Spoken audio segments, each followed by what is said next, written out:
Hey, what's going on, good people? Welcome to another episode of Build Your Fort podcast. And tonight, my special guest is Miss Cher'Don Reynolds. She's a mother, a wife, and self-proclaimed SheEO of She Prints It. Welcome, Cher'Don. Thank you so much for joining us tonight. Thank you so much for having me. I am so excited. I love even just the name of the podcast, right? Like it speaks volume. So I'm excited to chat it up with you tonight.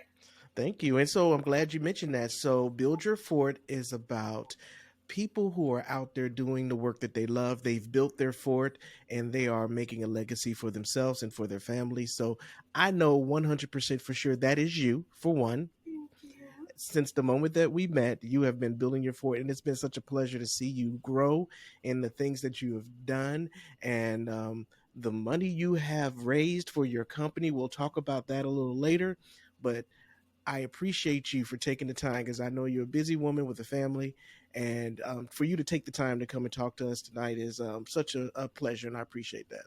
It is my pleasure. So tell me about She Prints It. Tell me about your company.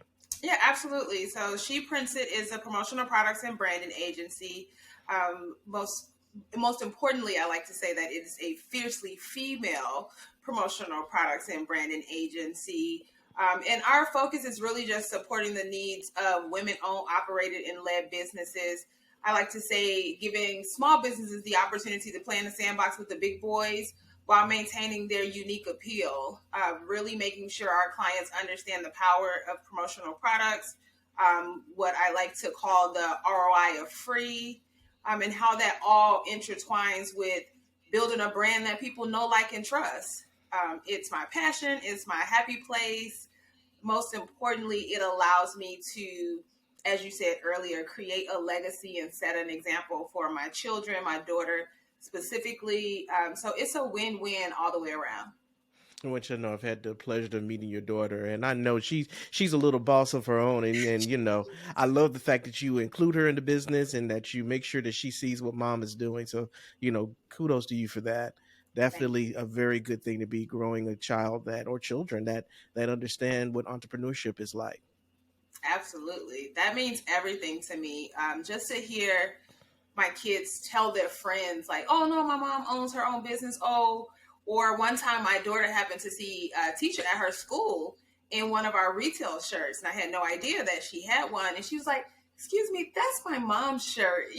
She's only in the second grade. And so like that, really makes my heart smile to know that I've created something that they can identify, that they can connect to, and most importantly, that they want to have some ownership with. My daughter I have he'll be 13 in 3 weeks. I can't believe it. Son, and then my daughter's 7. But I promise you, like I tell people all the time, 3 years max, you will be getting emails from London Marie, head of customer service or something. Because she's so connected to the brand. And that's why I do this for my kids, but also just for the next generation of young women, young Black girls, that they can see representation in our company, not just in me, but in our company. We are a diverse team of women, fiercely female, as I said earlier. So I'm just excited to create a space where the next generation of women can identify and, most importantly, understand. One of my clients, through her organization, that she always says that jobs don't have genders. And so I love that, and I hold on to that, and I want to be a part of ensuring that message reigns clear for years and years to come. So before we even go any further, for those of you who are in podcast land, you cannot see us, but when you see this on YouTube, you'll be able to see that Cher'Don and I are donned in our She Prints It retail, which is just one of your retail pieces? Yes. Is that what you call it? Okay. Absolutely. So tell us about this piece. For those who can't see it, give them an idea where you got this concept for. What does it say and what does it mean to you? So the really cool thing about how this business came about was initially I just wanted to come up with really cool t-shirts that had bold messaging that empowered, uplifted, and celebrated women of color.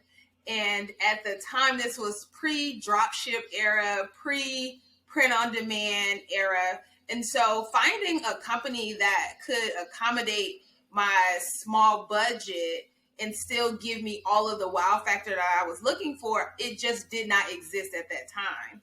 And so I realized that I had to become what it was that I needed. And in that process of learning about print methods and understanding, what materials I like and what print methods I wanted to do to really bring my vision to life. In networking, I met so many other people who had amazing visions, amazing brands, amazing movements that I know the world needed to see and hear, but it didn't reflect in anything that they wore or anything that they offered outside of a business card. So that's when I realized I had to transition the brand from a retail line to a print company so that I can really service my community. And in doing that and growing that portion of the business, it afforded me the opportunity to also go back to what I deem my passion project, which was the retail line. And that is our She Wear Club collection. And we have on today our Dipped in Melanin design that we created this, oh my God, like 8 or 9 years ago. And it's so amazing to watch it all just play out. And our retail line has been featured in Soul at Essence and the World Natural Hair Show. And we've just traveled all over the place. We've had clients in London and, just, it's just such a blessing to see that blossom, right? Yeah. Into something that people can really dig. And this summer, we introduced the Dipped in Melanin design in a swimsuit, and the ladies went crazy. Wow. I saw the swimsuits. Those are really nice. And that's another thing I like to see. You're innovative. You continue to come up with other product offerings. You've gone so far beyond just a what you call a retail print company to an actual company that can service businesses. And I love the fact that you support women and black owned businesses. I see a lot of that in the things that you post.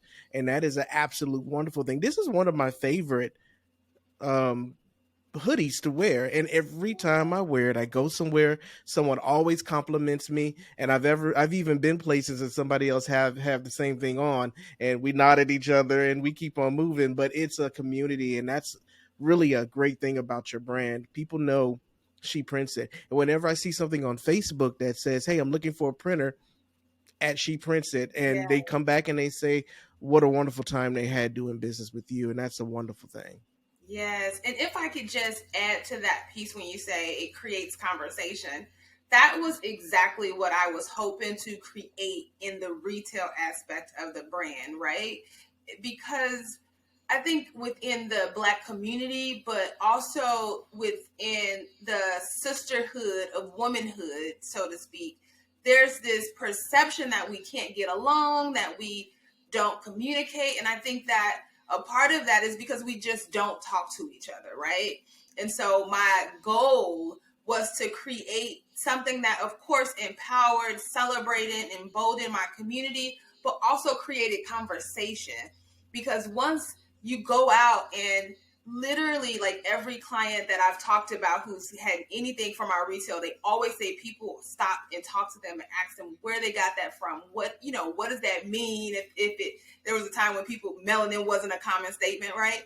And so it created conversation and it allowed people to connect in a way that they may not have at any other time. And as a business owner, it's a great way to just open up dialogue with someone and then tell them about your business and what you do, right? So that it just makes my heart smile. And it's so much, it's doing exactly what I wanted it to do, plus some.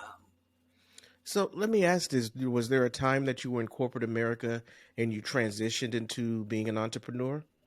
Yeah, absolutely. I like to say for me, some people decide to jump off the cliff and I got pushed, right? And so what that means is that I was working for a corporation as a district manager, and there was some extreme issues in that particular company with racism and lack of equality. And to know me is to know that I will never keep my mouth shut about anything, and particularly when it comes to race relations, equality, equal pay, things that, you know, we should all stand up for, right? And so in that, bringing light to that, that's never an easy task.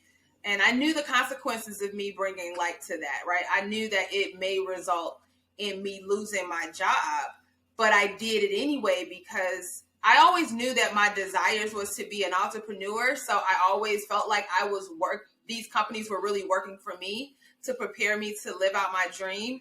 But what I knew is that I had to make sure that for those people who want a 9 to 5, that want to be able to grow with this company, that there was space for them to do it and do it fairly. So needless to say, I brought to light some serious racism, some, you know, unfortunately people calling me the N word, and it's just crazy. And so I got pushed off the cliff, and I told my husband, I said, listen, give me 9 months. Give me 9 months to just focus on building my brand. Because I knew I could get a job, and a good job, whenever I was ready. I was confident about that. And, you know, and my husband, the most supportive. I mean, I just could not do this without him. And he's like, you know, I don't quite understand what you're doing, but I support you. Whatever it is that you need, I got you. And here we are 4 years later and some change. And it's just been an amazing journey. And I knew that it was God's purpose for me to be on this journey because 2 months in, I entered the pitch competition with Laditra White, and I won that pitch competition. And literally every year I enter a pitch competition and I have success. And, you know, it's just God has really made a way. So 4.5 years later, I have been completely self-employed. Most importantly, have the ability to employ others. And it's just a blessing. So, what does this business mean for you and your family? And I heard you talk about your husband being very, very supportive. You know, I met you at the beginning, and I know what the things that you had to do to, you know, printing in your basement. And you've constantly, have always had measured growth, and I know how careful you are about that. You know, and I appreciate that. You don't just jump; you look at everything in totality. Tell other business owners that are out there looking to find a way to grow some idea of the things that you had to do and how you measured yourself. That's one question. Second question, I want to know, what does this business mean for your family, for you and your family? And you can answer either one of those in any order you want. Yeah, absolutely. So as it relates to being measured, that was really important to me to find balance in that, right? Because I used to be an extreme planner. And in this case, in starting this business, I always say my very first thing is that I sat still for like 2 weeks and I prayed. And I spent a lot of time with the ultimate business coach, God. And I made sure that I was very clear on what my intentions were and what my desires were and how he can lead me along that path. And then most importantly, that I was going to do the work, right? Because we all know faith without work is dead. And so just being clear and measuring that. And one of the first measures for me that I was moving in the right direction is not necessarily a measure of success, but I asked God to remove anyone who's not meant to go with me on this journey, to only make space for those who are here to guide me and help me grow into my purpose. And literally, like, this is no exaggeration, the very next day after that prayer, people started falling out of my life like flies, right? And I knew then that God is right here. He is on this path with me, and that he was making sure that I knew that he was present and that he was answering my prayers and that he was going to guide me. And so from that, it made it so much easier to kind of jump out into things unknowing, of what the end result was, knowing that I was bootstrapping this, knowing that I didn't know everything, I didn't know bookkeeping and all that stuff, but having a succession plan, right? And I like to plan from the end back. That doesn't work for everybody. So what that means for me is that I know what She Prints It will look like 20 years from now.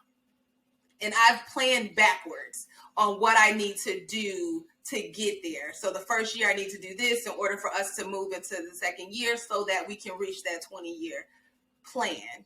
And that's worked for me. And also coming out of corporate America, I had savings, right? I had money saved. I think that's important. I don't can suggest people just jump out and quit their jobs or anything like that. I had money saved, but I also understood my expenses. And I think that's one of the most important things is that I realized I calculated what I spent on gas to go to work, what I was spending every day on lunch, what I was spending on getting my hair and nails done, what that tallied up to on the course of a week, month, year, all of that together. How can I take that money and redirect it in different places, right? And still maintain my household. And then every year I measured that to say, okay, I've been able to reduce my cost by this much. The business earned this much. I can reinvest this much to create that next plateau. And so you don't have to be a great accountant. You don't have to understand money through and through. But what I will say is that really take a serious inventory of where you place your finances, right? And I know particularly because the majority of my audience or clients are women, I love us, but and all people do this, right? We spend money where we want. But I always say, don't talk about what you don't have. Talk about what you do have or how you can afford something, right? That's one of my lessons from Robert Kiyosaki's Rich Dad Poor Dad.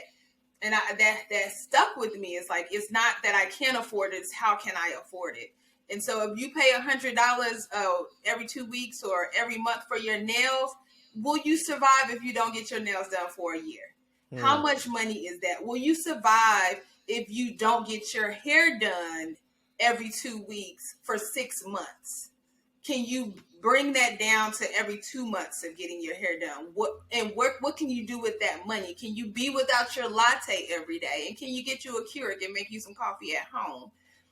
So I know that was a little long-winded, but for me, it's really what I hear the most from startups is that they don't have the money, right? And we don't have a lot of money, but you do have money. And you have to figure out with what I have, what can I do?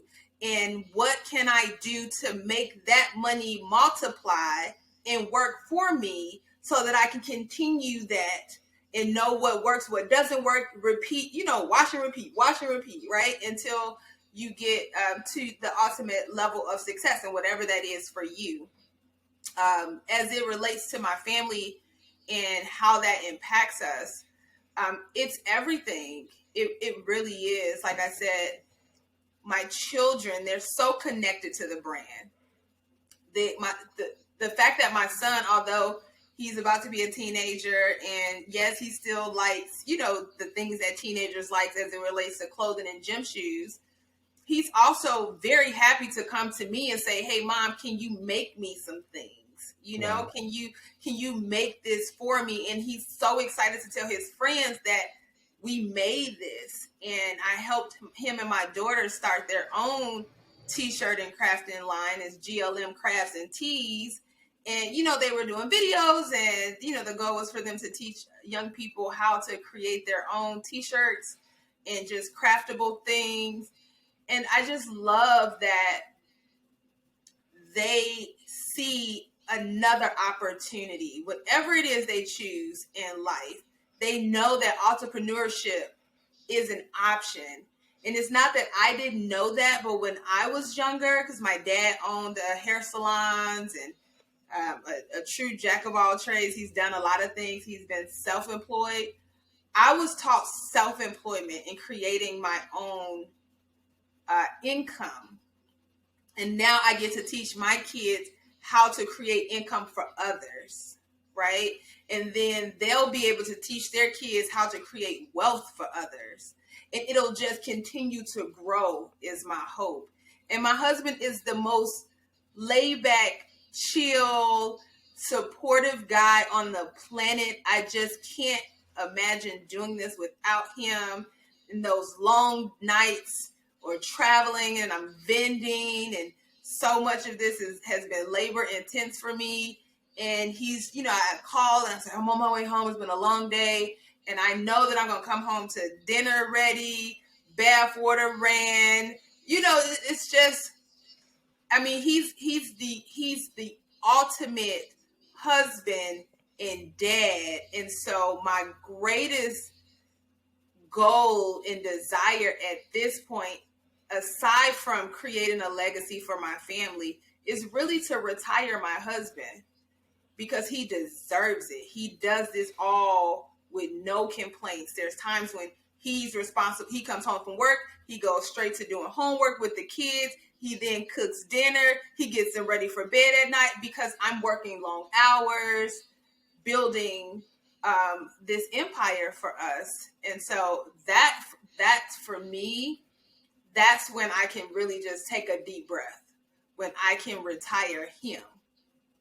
So what I'm hearing, if I could bring the major points across, is for one, sacrifice is one of the most important things that a entrepreneur will have to learn and have to do.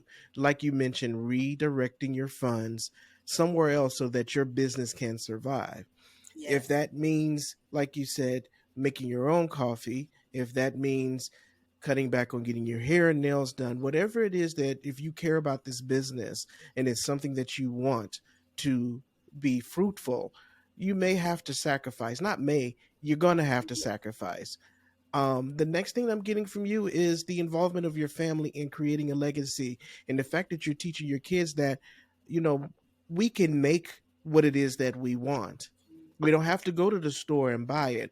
There is a business within this family that whatever it is that I need, I can get it right here. And that's something that I tell other entrepreneurs all the time, is that everything that you need is right in front of you. You just have to open your eyes and take a look and utilize what you already have. Mm-hmm. You know, you've got to, what is the saying? You've got to use what you got to get what To you get what you want. want. Yes. And the third thing that I'm getting from what you're telling us here is that support. Having a support system makes the biggest difference of them all, to be able to run your business and still survive, because you've got to have somebody to rely on. And if you don't have somebody to rely on, find you another business owner that you all can connect with and help each other. Yes. No, absolutely. Like, get you a what business bestie. I hear that a lot. But you have to have people in your space that will support you, empower you. I always like to say, pour into your cup when it's running low, right? Like helping to refill your cup with love and positive energy, because I believe in energy. Energy is real and it's transferable. And so if you're not around like-minded people, whatever energy and thought process that they're bringing to the table, it will overcome you. So you have to make sure your circle matches your desired success. Exactly. So let's talk a little bit about support from the community and from other corporations and business women like Ladidra, where we met. And one of the things that I'm seeing is that those gems that, Ladidra is a very special person, Yes. and um, I can remember seeing her telling you to go up on that stage. When we did our road trip, Yes. and I could see her pouring into you, and I also see you pouring into others. And we're going to talk about one of your really important projects right now, is My Sister's Keeper, but I want to talk about that towards the end of this talk. But what I want to talk to you about before we get to that is, some of the things that business owners can do. You talked about pitch competitions and grants. Mm-hmm. I know that you've set yourself up as a minority owned business. Yes. um, I want you to give our listeners advice about those two subjects and how it is that you've been successful to be able to get these grants and win these competitions. And what does setting up yourself as a minority owned business, what does that do for you? Yeah, absolutely. So, as it relates to certifications, I think certifications are essential. They really allow you to stand out from the crowd. A lot of times we obsess over being in saturated markets. And so I don't believe in focusing on things being saturated, because if it's saturated, it's successful. Like I always say, you don't see a bunch of catwalkers because clearly that's not not a thing that works, right? So if you're in a saturated market, what are some ways to really stand out from the pack, right? How do you identify yourself as having a unique appeal in that space? And one of those things is certifications. And so being WBNC certified, WOSB certified, identifying as a minority owned business. If you So can't, break those acronyms down for those who don't know what those are. absolutely, yes. So WBNC is a women's national business enterprise, I believe, are the acronyms. My apologies, but it's a large organization. They have amazing partnerships with corporations like Coca-Cola, Waste Management Group. A number of major organizations look to their certification to determine if they're crossing their T's and dotting their I's when they're trying to offer opportunities to diverse businesses, right? So you may have heard the term supplier diversity. That is growing in the market. And that's companies recognizing that, hey, there's a gap here. We're not giving opportunities to minority owned businesses. We need to improve in this area. But they don't want to have to hire someone who's responsible for vetting you, right? To make sure that you're truly a woman-owned business, or if it's not your husband and he just put the business in your name or whatever, right? And so these major organizations like WBNC or WOSB, which is women-owned small businesses through the government, these companies have done all the work. They've vetted you. They've checked your taxes. They checked your, they come out and do visits to your facility, or currently they do virtual visits. They're checking your identification. They're literally vetting you like it's a passport. Okay. So they know that you're legit, and those certifications really makes it easier for these big companies to say, hey, we said that we're going to have a spin of 10% with women-owned businesses or minority-owned businesses. The year's coming to a close. We need to locate some. And if you are given the opportunity to reach out to someone in their supplier diversity or in their buying department, you have that certification on your capability statement to say, hey, these are my capabilities and here are my certifications as well. It's really great also for government contracts, right? And that's a whole nother amazing area to play in. But there's set asides in the government that is specific to minority owned businesses, veteran owned businesses, LGBTQ businesses, women owned businesses. So you want to get these certifications. They make a world of difference in just opening doors that you didn't even know existed, right? And from a corporate contract standpoint or a government contract standpoint, and not to make it too complicated, but there's primaries and secondaries, and so there may still be a larger conglomerate that operates as the primary, but they have to have a secondary that's a minority-owned business. If you're not certified, just because you're Black, just because you're a woman, doesn't make you certified in those categories. So certifications are everything, and they're an amazing way to allow you to stand out. But it's also great for networking, because these communities are huge. And so much, a lot of my business has really just been networking with people within these communities, and them saying, hey, so what do you do? Oh, what do you do? Oh, yeah, okay, I need to order these things as well, and I'm going to do it within my community. So it's very important to make sure you do those certifications. Additionally, your intellectual property. And intellectual property meaning, do you own the trademarks to your name, to your logo? Is your name, is your business legitimately structured with the city and state that you're in? Like, there's a lot of pieces of the puzzle that we aren't necessarily taught beforehand, and you have to figure it out along the way. So how One of did the you learn those things? How did you get through trial and that error. process? Okay. Trial and error. So I had a company before years ago, and we had this great name. We loved the name. We thought we were doing something amazing. And once we learned, oh, we should probably trademark this, we checked and someone had already trademarked it. Right. So it made no sense to continue to build something under that business name, because if we grew to a certain level of success, somebody else technically can say, hey, that's my money because I own the rights to that name, and anything that you've earned with that name on it, you have to share with me. They can sue us for it. So just making sure before you even put things into the universe, cross all of your T's and dot your I's. You can check these government for your trademark for free. Just check it to see if it's there, and then secure free intellectual property, such as your domain name. Right?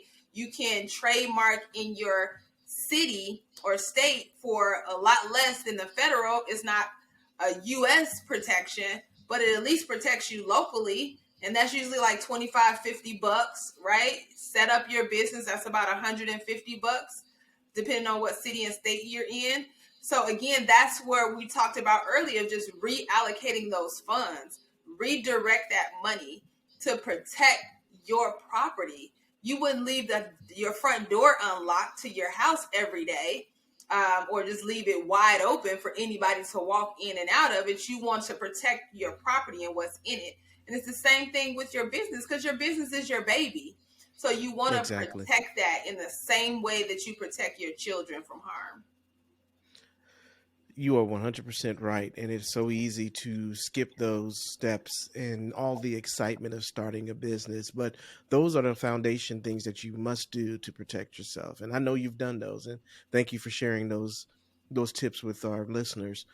Um, Talk to me a little bit about the competitions, the grant competitions, and the pitches that you've done. What has that process been like, and um, how has it worked out in your favor for your company?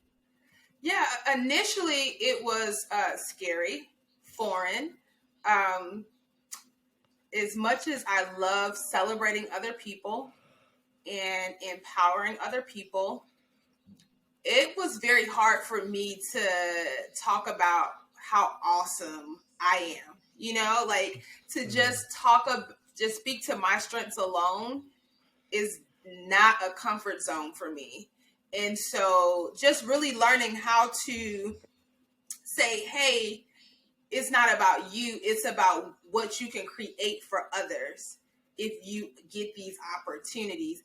That's what made it easier for me. But my first pitch competition, someone just shared it with me, and I just went through the process. Again, it's very much so, do it afraid, do it even if you don't know, because you get to learn along the way. And I learned so much in that first pitch competition, because it was a legit structure. Like, you had to do this to make it to this round. And most of it is kind of like, tell us about your business, what you do. Then after that, we had to do a 60-second pitch video, I believe. And then we had to do a 2-minute pitch video, and then people got to like and vote on those videos. And then you went to the final round, and you had to talk about what you would do with the funds, how you would apply those funds, and you did it in front of judges. And what I will say, I can confidently say, is that I'm clearly from this a talker, okay? And and I love people, so getting in front of a crowd, that piece is easy for me. And yeah, so I won my first pitch competition, and the love that I got from the people that I was in the competition with. That was my favorite piece. Like, we were not competitive. We were a unit, you know, like one of my closest friends to date was in that pitch competition and we met through that. And so that was amazing. And just, it's just continued to evolve. You know, I learned about another one. I was like, okay, great. I won that one, and I entered another and won that one, and I entered another, and I made it to the finals in that one, but I didn't win that one. And then most recently, I entered one with Share the Green with Waste Management Group, and this one was probably the most challenging because it was the first time that I had to develop a full pitch deck, and I've kind of skated by all of these pitch competitions without a pitch deck because I'm able to just capture the crowd, right? And so even in my test run with this one, he was like, oh God, you don't, we had a practice run and I didn't even have a pitch deck ready at the time. And he was like, wow, you just captured me just from what you were saying. But I still had to come up with that pitch deck because it wasn't optional to be without it. And so it really, again, stretched me further to say, okay, you can do this. And I remember I'm really big on sharing my experience with my community, my Facebook community, because I want to give people the good, bad, and ugly. And I was honest, like, I've never done this before. I've been trying to pay people to do it for me. I can't find anybody that can do it at the last minute. But, you know, to God be the glory. I built it out myself. And I was able to secure 6 corporate contracts from this last pitch competition. And so it's been life changing because I'll say this, one of the best pieces is not about winning. And I know that's easy to say because it's like, well, you won them, so it's easy for you to say that. It's genuinely not about winning. It's about the relationships. It's about the brand awareness. It's about creating an energy about you amongst others that your name can be in rooms when you're not. And so a part of me even making it to that level or into that pitch competition is because my name was in rooms that I was not. And someone in that room said, if you got, make sure you share that with this person because she's awesome and she's done these things. And I said, okay, well, I'll do it. You know, I'll apply for it and see what happens. It wasn't handed to me at all. It was just someone hearing about it and saying, hey, I know this person needs to apply for this. I'm going to let her know if you can, somebody else can send it to her as well. And here we are today. So use all of these opportunities to build relationships with people. Relationships will get you so much further than finances. Because Yes. once the well runs dry, then what? Who's there to refill it? And what I love is that you have come what I call full circle with it. The very thing that has helped you from the beginning when you did your first pitch competition, you've incorporated into your own business and you're giving back. And that's called My Sister's Keeper. Where did the idea come from? I guess I can imagine where the idea came from because you've benefit from that type of activity. Yeah. Why did you decide to bring it into your business? Well, My Sister's Keepers grant was created during COVID, right? And so what really pushed that was I saw all of these companies offering grants and funding. And a lot of them in the beginning had some very strict criterias. It was, you know, you need to show that your company has made 6 figures, that you have this many employees, that you've done these things. And I remember not having any of that when I started. And I couldn't imagine what would have happened if COVID would have hit me in my first year of business, right? And so I remember that pitch competition that Laditra hosted was huge in pushing my business forward. It created brand awareness. It gave me a financial start. And it allowed me to continue to move forward. And so I just wanted to offer that to other women. I didn't want my sisters to feel like their dream was deferred or they had to put it on pause because they didn't have the resources. And I didn't have a lot to give, but I knew that if we worked together as a community, we could make a difference. And so I just used what I had, and it was a really simple concept. We came up with a design that says She Empowers. We created an application. Every woman who applied was accepted. And it was simple. We'll make the shirts. 100% of the profit will go to you. We created a space for donations. All of the donations we took and we divided amongst all of the women.